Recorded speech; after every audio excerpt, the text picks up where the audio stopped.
idol, ipapakita lang ako sa inyo ano ito, malaki na siguro ito.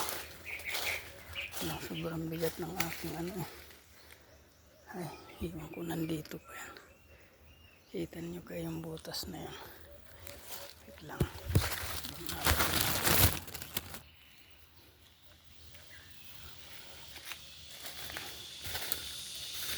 butas na ano ito.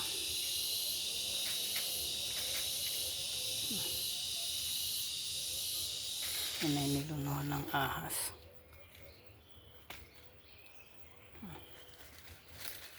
Dito lang yan, malaki na yan. Baka ako yung maapakan ko pa.